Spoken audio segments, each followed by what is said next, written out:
Quelles sont les conséquences d'un périnée affaibli? En premier lieu, la gêne principale exprimée est l'incontinence urinaire.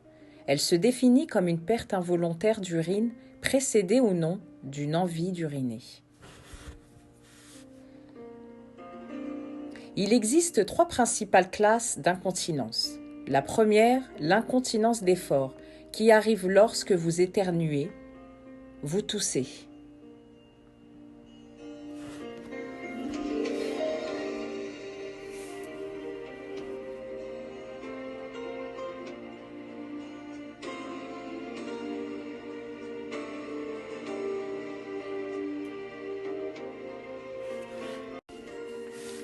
La seconde, l'incontinence par urgenturie, qui est précédée d'une envie pressante et urgente que l'on ne peut pas retenir avant d'aller aux toilettes. La dernière, l'incontinence mixte, se définit comme la combinaison de l'incontinence d'effort et de l'incontinence par urgenturie.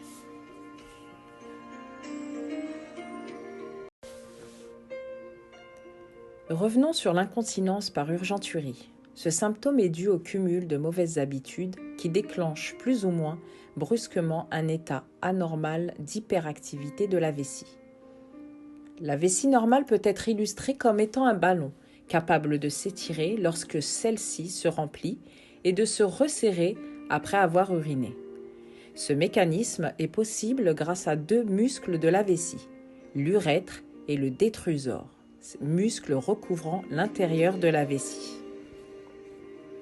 L'envie d'uriner est alors donnée lorsque ce dernier muscle se resserre, soit lorsque la vessie atteint son niveau maximal de contenance. En effet, la vessie, de par son vieillissement naturel, entre autres, est destinée à devenir folle. Heureusement, en parallèle, le périnée, tant qu'il est fonctionnel, réussit à calmer la vessie. Dans le cadre d'une vessie hyperactive, le resserrement du détrusor se fait quel que soit le niveau de remplissage de la vessie, d'où l'envie d'uriner sans même que la vessie soit pleine. Si le périnée est trop faible, c'est la vessie folle qui gagne. Vous avez peut-être entendu parler du syndrome du paillasson ou de la clé dans la serrure. On contrôle pendant un certain temps son besoin d'uriner. Et il suffit que l'on arrive devant sa porte pour que cette envie s'exacerbe encore. À peine la clé introduite dans la serrure, voilà que les sphincters demandent à lâcher. La même chose peut se produire lorsque l'on entend de l'eau couler.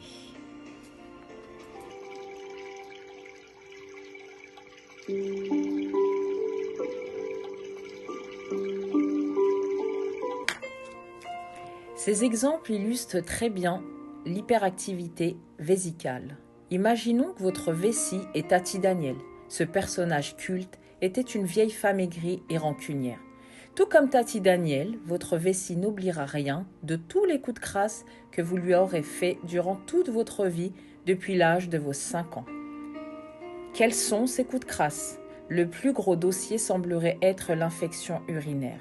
Nous verrons plus tard comment les éviter. Ensuite, elle gardera en mémoire tous les litres de café ou de thé que vous lui aurez fait subir. En effet, la théine et la caféine sont des excitants de la vessie.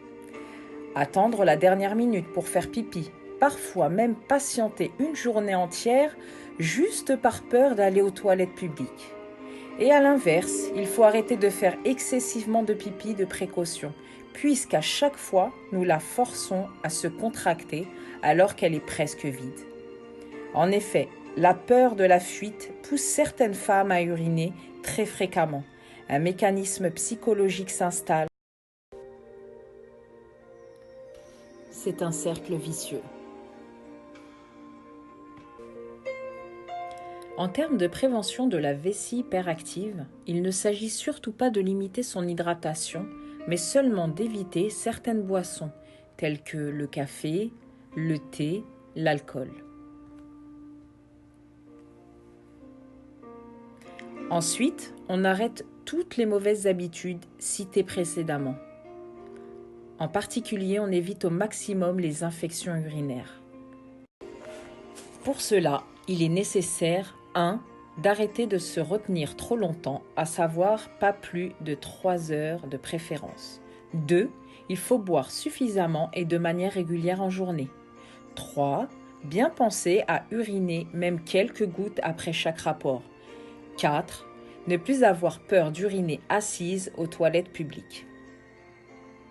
En effet, il est quasiment impossible d'attraper une infection urinaire en s'asseyant normalement sur une cuvette. Bien sûr, vous pouvez la nettoyer à l'aide de quelques lingettes désinfectantes mises au préalable dans un sac de congélation. Le gros danger avec les infections urinaires, c'est qu'elles peuvent être asymptomatiques, c'est-à-dire que parfois certaines femmes ne ressentent aucun symptôme.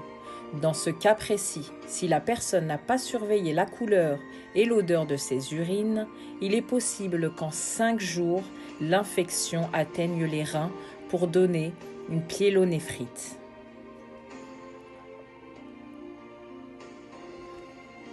Il est nullement nécessaire de rappeler l'importance des reins.